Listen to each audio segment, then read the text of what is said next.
Conmemoraciones emblemáticas 2021.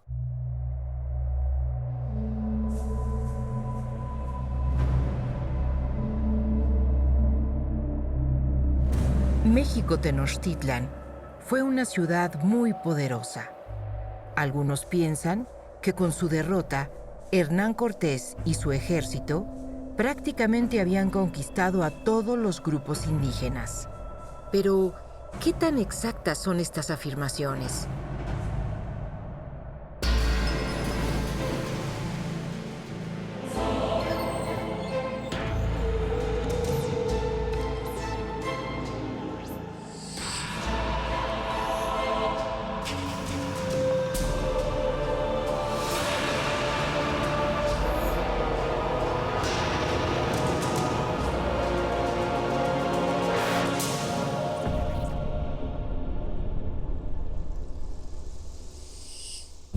Mesoamérica se conformaba por pueblos que tendían a rebelarse y varios señoríos independientes que mantenían guerras y alianzas fluctuantes con el Imperio Mexica.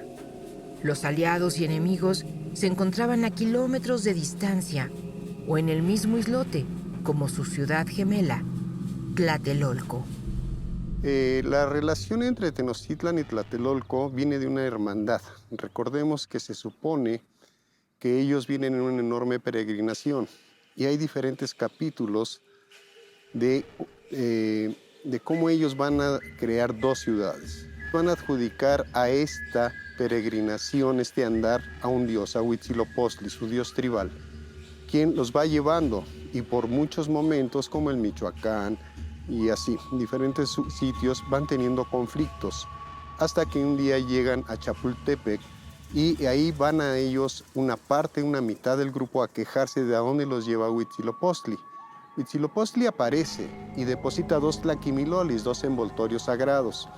Y corren y lo van a abrir uno de ellos y encuentran un hermoso chalchihuitl. Y empiezan a pelear si se van a formar 2 enormes bandos, ya muy bien definidos. Vuelve a aparecer Huitzilopochtli, aparece enfadado y les pregunta por qué pelean por lo que hay en ese tlaquimiloli si aún desconocen lo que hay en el otro. Le dan la razón. Van y abren el segundo tlaquimiloli y encuentran solamente 2 palillos. Y regresan a pelear por el tlaquimiloli que tenía el chalchihuitl, la piedra verde, porque para ellos es lo precioso, la vida incluso. Y empiezan a pelear. Aparece Huitzilopochtli nuevamente, bastante molesto, y le dice que uno de esa parte, una mitad de ese grupo, tome el chalchihuitl, vaya y funde Tlatelolco. Y la otra mitad tome los palillos porque son más importantes, vayan y funden Tenochtitlan.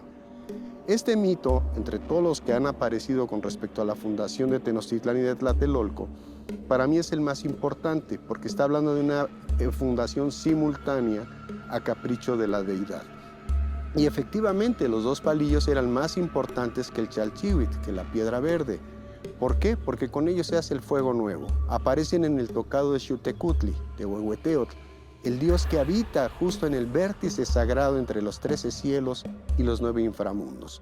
Los 4 rumbos del universo de la Tierra están todos convergiendo en él, exactamente en Xiuhtecutli, en Huehueteotl. De ahí la importancia que va a tener Tenochtitlan, el predominio que va a ejercer sobre sus hermanos, los tlatelolcas. Y si nos vamos más hacia atrás a la historia tolteca chichimeca, vamos nosotros a poder observar que se mencionan 4 grupos: toltecas, chichimecas, olmecas y xicalancas. El olmeca xicalancas en el epiclásico, de acuerdo a los trabajos de Román Piñachán, va a ser uno de los grupos que más se dedican al comercio. Ahora bien, van a pasar los años y hacia 1467 va a tomar el trono de Tlatelolco Moquihuix y va a tener una gran dinámica comercial. Es el momento de mayor esplendor de Tlatelolco, es justamente cuando Moquihuix se va a entronizar. Hacia 1469 va a tomar el trono de Tenochtitlan Axayácatl, que es uno de sus 100 cuñados. Axayácatl le dice que lo espere en Tenochtitlan a Moquihuix para su entronización. Y se niega a ir Moquihuix y empieza un conflicto entre Tenochtitlan y Tlatelolco que va a desembocar, según Robert Barlow, el 30 de julio de 1473, cuando Axayácatl decide conquistar Tlatelolco. Finalmente, Axayacat persigue a Moquihuix hasta el Templo Mayor, ascienden las 114 gradas, quizá que tenía el Templo Mayor, como lo describe Bernal Díaz del Castillo, ascienden y ahí mata a Moquihuix, lo arroja. A partir de ese momento, Tlatelolco queda como un pueblo tributario más de la Triple Alianza, ¿sí? Y le van a imponer un enorme castigo, va a pagar la quinta parte de todo lo que se comercie en el mercado de Tlatelolco. Ojo, es tan grande el poder económico que tienen los comerciantes tlatelolcaltelposteca que aceptan pagar ese tributo. Muchos podrían pensar que el control de la Triple Alianza era absoluto y que cuando conquistaba, despojaba a los poblados indígenas de su independencia, creencias o estilo de vida. Sin embargo, esto no fue así. A diferencia de las guerras de conquista en otras partes del mundo, en Mesoamérica, el objetivo principal era imponer tributo al derrotado. Sí, en realidad al parecer había una tradición mesoamericana de este tipo de dinámica imperial, pero claro, tenemos más información de los mexicas por las fuentes y podemos conocer toda esta estructura económico, político, imperial y diría yo también militarista. Seguramente pueblos como los tarascos también llevaban a cabo algo similar y no debemos olvidar también imperios previos de la Cuenca de México como el caso del Imperio Tepaneca que también seguramente llevaba a cabo sistemas parecidos, pero la información sobre todo deriva evidentemente de los mexicas y de quienes tenemos mayor información al respecto. Sabemos que a nivel imperial los mexicas tuvieron una estrategia claramente establecida en el cual colocaron diversos enclaves militares o estructuras bélicas urbanizadas que permitían una mayor dinámica y movilidad del proceso de expansión mexica. Particularmente en el caso de Malinalco, del que por cierto valdría la pena hacer mayores estudios. Hay pocas publicaciones al respecto después de las exploraciones de García Payón. Y bueno, se ha interpretado un poco la idea de que se trata de, de una suerte de escuela en la que entrenaban a los guerreros Águila y Jaguar, también con todos los factores simbólicos, religiosos claros de ello. No sabemos si también podría tratarse de un enclave militar que permitiera el que se postraran tropas permanentes para la movilidad de las mismas en caso de rebeliones o futuras conquistas. Ahora, otros casos más o menos similares, tenemos, por ejemplo, Castillo de Teayo, que también es un centro con cierta presencia de origen huasteco, pero que nos habla de estos sitios de arqueología imperial mexica. De alguna manera también hablamos de una suerte de imperio invisible, ¿no? Como en el caso romano, que tenemos claridad en estas evidencias desde el punto de vista arqueológico, ya que desde la perspectiva de las fuentes, varios autores ya hacen referencia de diversos enclaves a lo largo de Mesoamérica, pero que la evidencia es sobre todo más de tipo fuentes, y a nivel arqueológico es un poco más invisible. Eso también nos recuerda el caso de Ostuma en Guerrero, que funcionaba más como una fortaleza para limitar el avance de las tropas tarascas, mantener el control de la región, y sabemos que ahí se enviaron tropas también permanentes para controlar parte de lo que entre comillas podríamos llamar las fronteras del Imperio Mexica hacia esa región.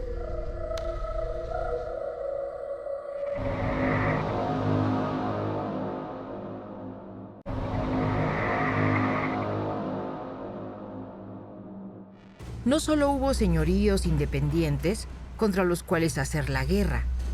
La Triple Alianza también dedicó especial atención en mantener a sus pueblos sujetos bajo control. Bueno, las conquistas al territorio guerrerense inician desde Ixcoatl, que penetra por Cuernavaca y conquista algunos lugares cercanos a la frontera contra los tarascos. Después Moctezuma I hace unas conquistas importantes desde Alahuistlán en el norte hasta la Costa Chica, cubriendo gran parte de la mitad de lo que hoy es Guerrero. Pero un parteaguas importante se da con Ahuizotl, ya que antes de Ahuizotl había constantes revueltas y constantes rebeliones, sobre todo en el territorio coguisca y chontal. Entonces, a raíz de estas conquistas en el territorio guerrerense, se da una relación muy interesante entre gobernantes y gobernados. Por un lado, la parte tlapaneca, todo parece indicar que la parte del señorío de Tlapa-Tlachinolan mantuvo una relación bastante diplomática con la Triple Alianza, a diferencia de los coguiscas y chontales, donde sí hubo contactos bastante agrestes y fuertes que ocasionaron matanzas importantes. Y obviamente el territorio yope, que fue una constante de ataques y defensas y ofensivas en repetidas ocasiones.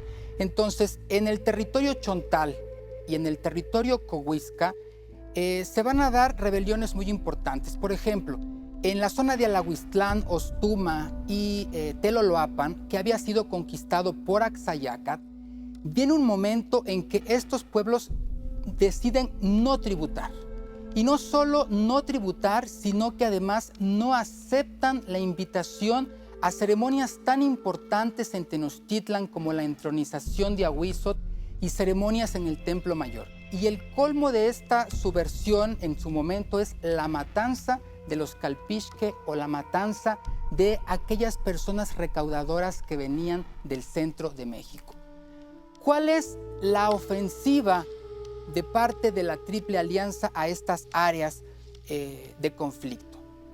En primera, un ataque bélico. Hay registros de verdaderas matanzas. Se calcula o reportan más de 40,000 chontales, por ejemplo. Muchos de ellos, más de 2,000 que llegaron a Templo Mayor para ser sacrificados. Hay doble carga de tributo y un recurso muy importante en esta relación de conquista-conquistados, que se establecen estas guarniciones en estos lugares de conflicto, como lo fue la fortaleza de Ostuma. La fortaleza de Ostuma, entre otras, tuvieron características muy particulares.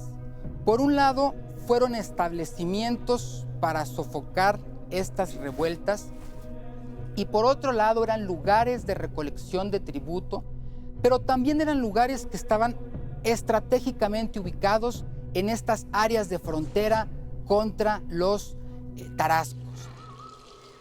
A la llegada de los europeos, Mesoamérica era un complejo mosaico cultural. No solo había distintos grupos étnicos, sino que su relación se regía por una compleja e inestable situación política de alianzas y disputas. El posclásico en Michoacán es uno de los momentos sumamente interesantes en la historia de Mesoamérica. Pero va a ser durante el posclásico y sobre todo durante el posclásico medio, cuando va a haber una explosión así tremenda de ciudades por todos lados en Michoacán. Hasta que alrededor del año 1350, pues llega un nuevo grupo, cuando menos míticamente es lo que pensamos, que llega un nuevo grupo aquí al lago, que son los Huacúsecha, que son de un origen chichimeca y que pues van a llegar acá al lago, van a aliarse con la gente de las islas, ¿no? Del lago, sobre todo de Jarácuaro, y va a surgir un primer, pues una figura mítica, ¿no? Que se llama Tariacuri, y Tariacuri va a ser la primera persona que empiece a, pues a través de la negociación, a través de la alianza matrimonial, a través de la guerra, ¿no? Empieza a dominar todo este territorio. Lo que va a ser muy importante durante el posclásico es que esta guerra que pasa aquí, o esta lucha de poderes en el lago de Pátzcuaro, pues va a irse ampliando y va a generar un territorio muy grande que abarca todo lo que es hoy el estado de Michoacán prácticamente, partes de Guerrero, una parte muy grande de Jalisco, partes de Guanajuato, parte en los límites con el Estado de México, ¿no? Y que bueno, pues se vuelve entonces sí un verdadero reino, ¿no? Este Irechecua, que pues es dominado y controlado en el posclásico tardío desde esta región. El punto es que cuando llegan los españoles a México Tenochtitlan, pues Zuangua, que es el hijo de Tzitzipandácuere, es quien está gobernando, y Zuangua recibe a esta primera embajada y se le solicita su ayuda para ir a luchar contra los tlaxcaltecas, ¿no? Y los españoles que venían atacando México Tenochtitlan. Sin embargo, Zuangua, pues al ser sus enemigos, rechaza esa embajada. Y pese a que le traen una gran cantidad de regalos y de ofrendas, pero ¿qué es lo que es muy importante de esta primera embajada que llega de Tenochtitlan aquí a Tzintzuntzan, aquí probablemente al palacio muy cerquita de donde lo tenemos ahora ya muy ubicado? Pues realmente lo que sabemos es que dentro de estas ofrendas que traían, pues venían algunas mantas que ya venían con viruela, con el cocolistle. Y entonces, antes de que lleguen los españoles, llega esto y Zuangua muere muy pronto después de que llega esta primera embajada. Entonces, es un momento, pues yo me imagino, terrible para la gente aquí en Tzintzuntzan, porque justamente está esta problemática que están viendo llegar, pero también muere el Calzonsi por esta nueva enfermedad. Se empieza seguramente en toda la ciudad a difuminar esta enfermedad y muchísimas muertes, pero al mismo tiempo se elige un nuevo Calzonsi. Que es Tsitsincha Tanganxuan, es su nombre. Tsitsincha Tanganxuan era muy joven en ese momento. Y pues entonces parece como una inestabilidad aquí en Tzintzuntzan muy fuerte de los señores que quieren detentar el poder y Tsitsincha Tanganxuan que está tratando de consolidarlo en ese momento. Entonces en ese ambiente es cuando está el ataque en México Tenochtitlan, y justamente cuando vuelve a recrudecerse los ataques en México Tenochtitlan, llega otra segunda embajada a volver a pedir la ayuda de los ejércitos tarascos para atacar México, para ayudar, ¿no?, en el asedio de México Tenochtitlan. Llegan justamente ellos también en este momento de inestabilidad. Y lo que las fuentes históricas nos dicen, como ellos vienen a ver a Zuangua, pues él los sacrifica para que vayan a hablar con Zuangua, porque Zuangua había muerto, ¿no? Eso es lo que dice la relación de Michoacán.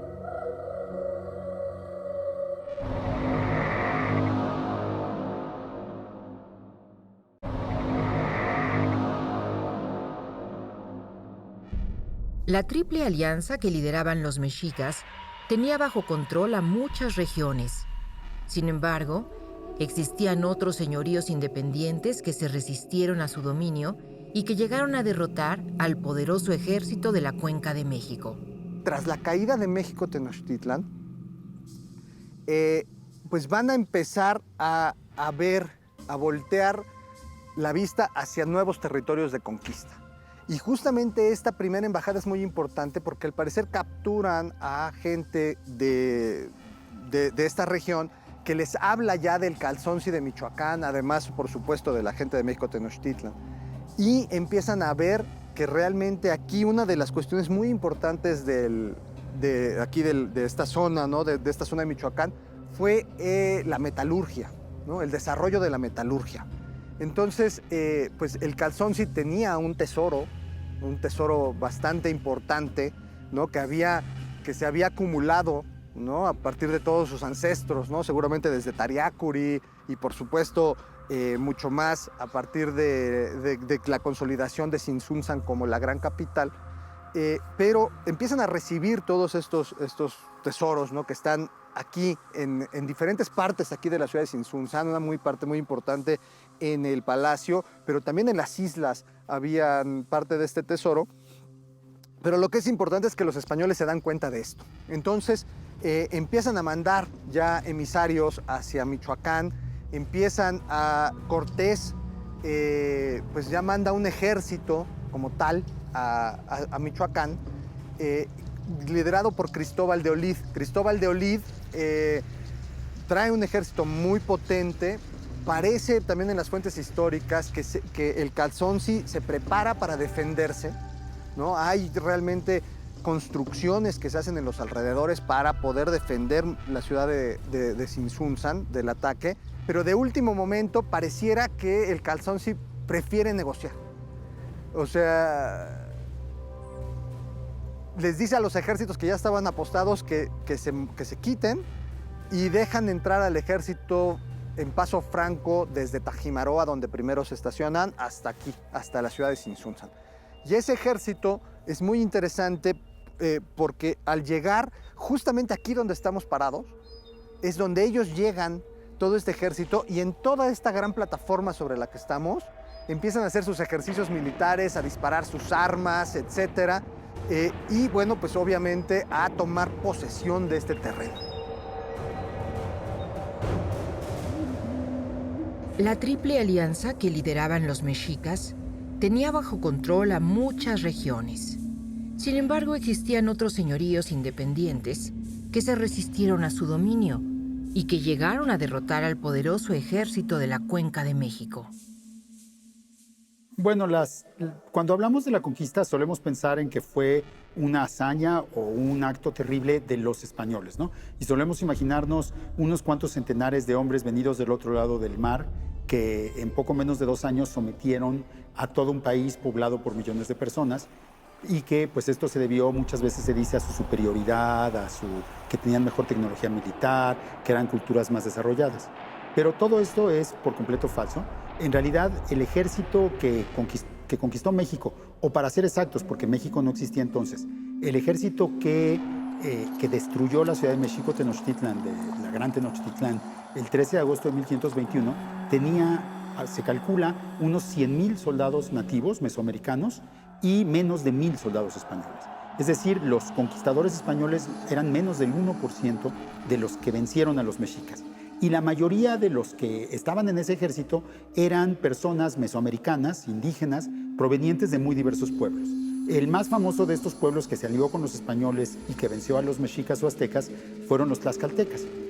Tlaxcala era un país, bueno, casi un país independiente, porque en esa época México no era un país unificado, sino que estaba hecho por muchos estados separados, y Tlaxcala era uno de esos estados en la región actual, en lo que es hoy el estado de Tlaxcala, en el que vivían pues, una confederación de 4 señoríos, de 4 grandes casas nobles, y además muchos refugiados del Imperio Mexica.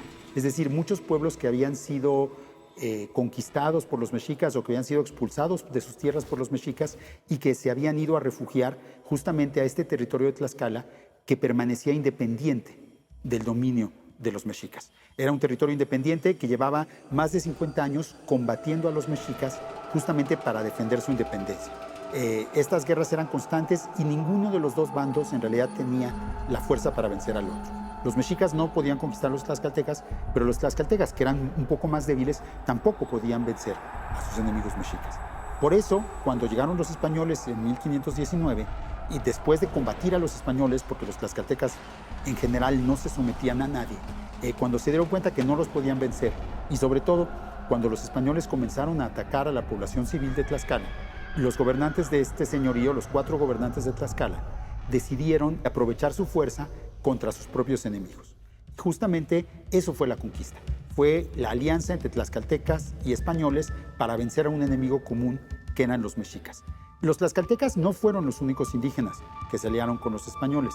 También se aliaron las personas de Texcoco, los texcocanos, que eran, de hecho, los mejores amigos originalmente de los mexicas y luego se voltearon contra ellos y ayudaron a derrotarlos. Y también se unieron muchos otros pueblos que habían sido conquistados por los mexicas, como la gente de Chalco, la gente de Huejotzingo, la gente de Cholula, la gente de muchos otros lugares que pagaban tributo a los mexicas y que siguieron a los españoles y a los tlaxcaltecas con la promesa de librarse de esos tributos que tenían que pagarle a los mexicas. Por eso hay un viejo dicho mexicano que dice que la conquista de México la hicieron los indígenas y la independencia los españoles, y al menos en su primer caso es completamente cierto. Fueron los aliados indígenas de los españoles los que permitieron que juntos, indígenas y españoles, triunfaran contra los mexicas.